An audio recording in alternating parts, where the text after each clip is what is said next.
বন্ধুরা, আমরা তো বাংলাদেশের কমবেশি অনেক জনপ্রিয় নেতাদের সম্পর্কে জানি, কিন্তু আমরা দেশের ছাত্র নেতাদের সম্পর্কে কতটুকুই বা জানি?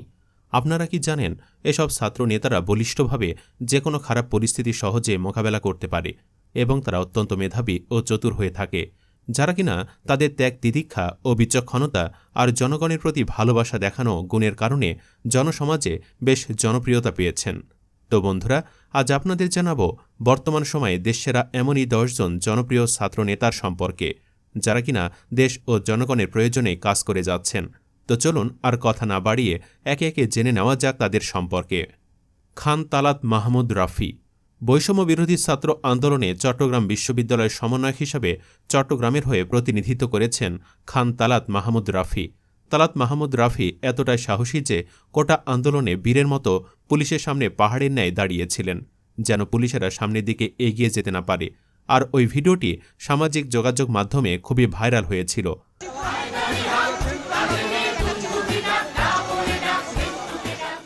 খান তালাত মাহমুদ রাফি কোনো কিছুতেই ভয় পান না। ভয় কী জিনিস সেটা তার ভেতরে নেই বললেই চলে। আর তিনি সবসময় সত্য ও ন্যায়ের পথে জীবনপণ দিয়ে লড়েন। ডক্টর শফিকুল ইসলাম মাসুদ আর একজন জনপ্রিয় ছাত্র নেতা হলেন ডক্টর শফিকুল ইসলাম। ডক্টর শফিকুল ইসলাম মাসুদ গণমানুষের বৃহত্তম সংগঠন বাংলাদেশ জামায়াতে ইসলামীর কেন্দ্রীয় মজলিসে শুরা সদস্য, কেন্দ্রীয় কর্ম পরিষদ সদস্য ও ঢাকা মহানগরী দক্ষিণের সেক্রেটারি। তিনি রাজশাহী বিশ্ববিদ্যালয় থেকে স্নাতকোত্তর সম্পন্ন করেন।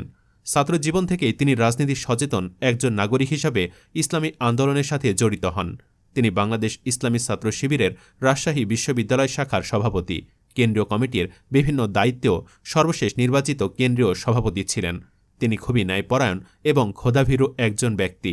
মহান আল্লাহর প্রতি তার রয়েছে অগাধ বিশ্বাস এবং অধিকাংশ তরুণের কাছেও তিনি বেশ জনপ্রিয়। শিবির করে, জামাত করে, সে সিগারেট খায় না। জামাত শিবিরের নামে দুনিয়ার হাজার মামলা আছে, ধর্ষণের মামলা নাই, চাঁদাবাজির মামলা নাই। হাসনাত আবদুল্লাহ বর্তমান সময়ে আর এক জনপ্রিয় ছাত্র নেতা হলেন হাসনাত আবদুল্লাহ। হাসনাত আবদুল্লাহ ঢাকা বিশ্ববিদ্যালয়ের একজন মেধাবী ছাত্র। জুলাইয়ের কোটা সংস্কার আন্দোলনে ছাত্রদের হয়ে নেতৃত্ব দানকারী একজন অন্যতম সমন্বয়ক হলেন হাসনাত আবদুল্লাহ। হাসনাত আবদুল্লাহ কোটা সংস্কারের আন্দোলনে স্বৈরাচার হাসিনার বিরুদ্ধে কথা বলেছেন ভয়হীনভাবে। তিনি সাহসের সঙ্গে ছাত্রদের হয়ে কথা বলেছেন। এজন্য তাকে হাসিনার পুলিশ বাহিনী দ্বারা আটকও করা হয়েছিল। পরবর্তীতে ছাড়া পেলে ছাত্র জনতার সাথে জোট বেঁধে হাসিনাকে দেশ থেকে বাধ্য করেছেন এবং বর্তমানে তিনি সঠিক ও সুন্দরভাবে দেশ পরিচালনায় ছাত্রদের সাথে একজোট হয়ে কাজ করে যাচ্ছেন। সার্জিস আলম কোটা সংস্কার আন্দোলনের অন্যতম সমন্বয়ক হলেন সার্জিস আলম। তার অগ্নিঝরা বক্তব্য, ঝাঝালো স্লোগান আর যৌক্তিক কথার জন্য তিনি এখন দেশব্যাপী সুপরিচিত। সার্জিস আলম খুবই মেধাবী একজন ছাত্র। ২০১৭ সালে ঢাকা বিশ্ববিদ্যালয়ে ভর্তির পর হলে সিটের জন্য ছাত্র রাজনীতিতে যোগ দেন এই ছাত্রনেতা। ২০১৯ সালে ডাকসু নির্বাচনেও ছিল তার অংশগ্রহণ। তবে দলের সাথে মতাদর্শ না মিলায় ২০২২ সালে ছাত্র রাজনীতি থেকে সরে আসেন এই ছাত্রনেতা। ঢাকা বিশ্ববিদ্যালয়ে ডিবেটিং সোসাইটির একজন আলোচক হিসেবেও বিশেষ সুনাম ও খ্যাতি রয়েছে সার্জিস আলমের। সম্প্রতি কোটা সংস্কার ও বৈষম্য বিরোধী ছাত্র আন্দোলনে সার্জিস সামনে থেকে আন্দোলনে নেতৃত্ব দিয়েছেন। সার্বক্ষণিক যোগাযোগ রেখেছেন দেশের প্রতিটি প্রতিষ্ঠানের সমন্বয়কদের সাথে। আন্দোলনের সময় ৬ সমন্বয়কের সাথে তাকেও ডিবি হেফাজতে নেওয়া হলে তার পরিবার ও এলাকাবাসী দুশ্চিন্তায় পড়ে যান। পরে ডিবি হেফাজত থেকে বেরিয়ে তিনি আবারও আন্দোলনে যোগ দেন। আন্দোলন ছড়িয়ে পড়ে সারা দেশব্যাপী। ডাক দেন অসহযোগ আন্দোলনের। শেষমেশ অসহযোগ আন্দোলনে চাপে পড়ে দেশ ছাড়তে বাধ্য হন সাবেক প্রধানমন্ত্রী শেখ হাসিনা। আব্দুল হান্নান মাসুদ বৈষম্যবিরোধী ছাত্র আন্দোলনের অন্যতম সমন্বয়ক ও ছাত্রনেতা হলেন আব্দুল হান্নান মাসুদ। শেখ হাসিনাকে পদত্যাগ করতে বাধ্য করা কেন্দ্রীয় সমন্বয়কদের একজন হলেন এই আব্দুল হান্নান মাসুদ।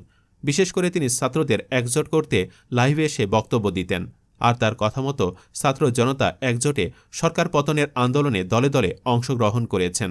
তাছাড়া আব্দুল হান্নান মাসুদ খুবই মেধাবী একজন ছাত্র। আর ছাত্র নেতা হিসেবে ছাত্রদের কাছে পছন্দনীয় ও বেশ জনপ্রিয় এই আব্দুল হান্নান মাসুদ। আবু সাদিক কায়েম স্বৈরাচার আওয়ামী লীগ সরকার পতনে বৈষম্যবিরোধী ছাত্র আন্দোলনে নেতৃত্ব দেওয়া ছাত্রনেতা আবু সাদিক কায়েম। জুলাই মাসে চলা ছাত্র আন্দোলনে অত্যন্ত গুরুত্বপূর্ণ ভূমিকায় ছিলেন ঢাকা বিশ্ববিদ্যালয় শিক্ষার্থী সাদিক কায়েম। তালিকায় নাম থাকা সমন্বয়কদের সঙ্গে বিভিন্ন ছবিতেও দেখা গেছে তাকে। সমন্বয়কদের তালিকায় নাম না থাকলেও সমন্বয়কদের ন্যায় ভূমিকা রেখেছেন তিনি। কিন্তু বর্তমানে এই ছাত্রনেতার পরিচয় সকলের সামনে এসেছে। আবু সাদিক কায়েম হলেন ঢাকা বিশ্ববিদ্যালয় শাখার ইসলামী ছাত্র শিবিরের সভাপতি। ছাত্র শিবিরের শীর্ষ পর্যায়ের নেতা হলেও কায়েমকে কেউ চিনতে পারেনি। আর এই আবু সাদিক কায়েম হলেন নির্ভীক এবং সাহসী এক ছাত্রনেতা, যিনি দেশ ও জনগণের জন্য সবসময় কাজ করে চলেছেন। আসিফ মাহমুদ। বর্তমান সময়ে আরেক জনপ্রিয় ও সাহসী ছাত্রনেতা হলেন আসিফ মাহমুদ। আসিফ মাহমুদ অত্যন্ত মেধাবী ও সুশিক্ষিত একজন ছাত্রনেতা। বৈষম্য বিরোধী ছাত্র আন্দোলনে শুরু থেকে শেষ পর্যন্ত সকল ক্ষেত্রেই তার ভূমিকা ছিল অনস্বীকার্য, আর যার কারণে আজ তিনি তার মুখ্য প্রতিদানও পেয়েছেন। একজন ছাত্র হয়েও দেশ পরিচালনার মতো কাজে তাকে দায়িত্ব দেওয়া হয়েছে। বর্তমানে তিনি বাংলাদেশের অন্তর্বর্তীকালীন সরকারের যুব ও ক্রীড়া এবং শ্রম ও কর্মসংস্থান মন্ত্রণালয়ের উপদেষ্টা হিসাবে দায়িত্ব পালন করছেন। এছাড়াও তার রাজনৈতিক পরিচয় রয়েছে। 2023 সালে ঢাকা বিশ্ববিদ্যালয় ছাত্র অধিকার পরিষদের প্রথম সম্মেলনে সভাপতি নির্বাচিত হন তিনি। পরবর্তীতে সংগঠনের গঠনতন্ত্র লঙ্ঘনের অভিযোগ এনে আসিফের নেতৃত্বে পুরো ঢাকা বিশ্ববিদ্যালয় কমিটি পদত্যাগ করে। 2023 সালে 4 অক্টোবর গণতান্ত্রিক ছাত্র শক্তির সূচনার পর সংগঠনটির ঢাকা বিশ্ববিদ্যালয় শাখার আহ্বায়কের দায়িত্ব পান তিনি। মোহাম্মদ নাহিদ ইসলাম। বৈষম্যবিরোধী ছাত্র আন্দোলনের প্রধান সমন্বয়ক এবং বর্তমান অন্তর্বর্তীকালীন সরকারের তথ্য ও যোগাযোগ প্রযুক্তি উপদেষ্টা হলেন নাহিদ ইসলাম। জুলাইয়ের ছাত্র আন্দোলনে সামনের কাতারে থেকে অসহযোগ কর্মসূচিতে সাবেক প্রধানমন্ত্রী শেখ হাসিনার পদত্যাগের এক দফা দাবি ঘোষণা করেন তিনি এবং তাতে সফলও হন। এ ছাত্রনেতা নাহিদ ইসলাম আন্দোলন চলাকালীন মিডিয়াতে নির্ভীকভাবে ছাত্রদের হয়ে বক্তব্য প্রদান করে বাংলাদেশের মানুষের কাছে খুবই প্রশংসনীয় হয়েছেন। বর্তমান সময়ে ছাত্রদের মধ্যে সবচেয়ে জনপ্রিয় ছাত্রনেতা হলেন মোহাম্মদ নাহিদ ইসলাম। ভিপি নুরুল হক নূর। নুরুল হক নূর বাংলাদেশের একজন জনপ্রিয় ছাত্রনেতা। 2018 সালের কোটা সংস্কার আন্দোলনের সময় বাংলাদেশ সাধারণ ছাত্র অধিকার পরিষদের অন্যতম যুগ্ম আহ্বায়ক হিসাবে তিনি আলোচনায় আসেন। তিনি 2009 সালে ঢাকা বিশ্ববিদ্যালয় কেন্দ্রীয় ছাত্র সংসদ ডাকসু নির্বাচনের সভাপতি অর্থাৎ ভিপি পদে নির্বাচিত হন।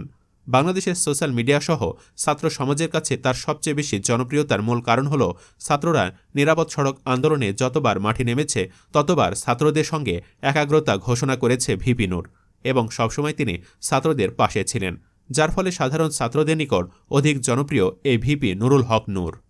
মাহফুজ আলম। বৈষম্যবিরোধী ছাত্র আন্দোলনে প্রধান মাস্টার মাইন্ড হলেন এই মাহফুজ আলম। বেকায়দায় পড়ার পর থেকেই হাসিনা সরকার তাকেই খুঁজছিল, কিন্তু খোঁজ বের করতে পারেনি।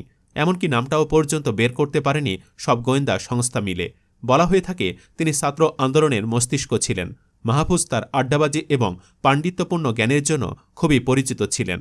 মাহফুজ আলম গণতান্ত্রিক ছাত্র শক্তির ছায়াতলে নতুন গ্রুপ বৈষম্য বিরোধী ছাত্র আন্দোলন নামে 55 জনের কোনো প্রকার পলিটিক্যাল ব্যাকগ্রাউন্ডবিহীন সমন্বয়কের দল বানিয়ে সফলতার দ্বারপ্রান্তে নিয়ে যান এবং 6 সমন্বয়ককে ডিবি হেফাজতে আটক ও স্বীকারোক্তিসহ সকল কূটকৌশলকে বৃদ্ধাঙ্গুলি দেখিয়ে একের পর এক কর্মসূচি আসতে থাকে ছাত্রদের এবং সফল হতে থাকে প্রতিটি কর্মসূচি। আর পেছন থেকে সব খেল খেলেছিলেন এই মাহফুজ আলম। এক কথায় মাহফুজ আলম ছিলেন বৈষম্যবিরোধী আন্দোলনের মাস্টার মাইন্ড। বর্তমানে তিনি বাংলাদেশের প্রধান উপদেষ্টা ড. মোহাম্মদ ইউনূসের বিশেষ সহকারী হিসাবে দায়িত্ব পালন করছেন। তো বন্ধুরা, এসব ছাত্র নেতাদের মাঝে কাকে আপনার সবচেয়ে বেশি ভালো লাগে কমেন্ট বক্সে জানিয়ে দিন। ভিডিওটি ভালো লাগলে শেয়ার করুন এবং চ্যানেলটিতে নতুন হয়ে থাকলে সাবস্ক্রাইব করে বেল আইকনটি বাজিয়ে রাখুন। ধন্যবাদ।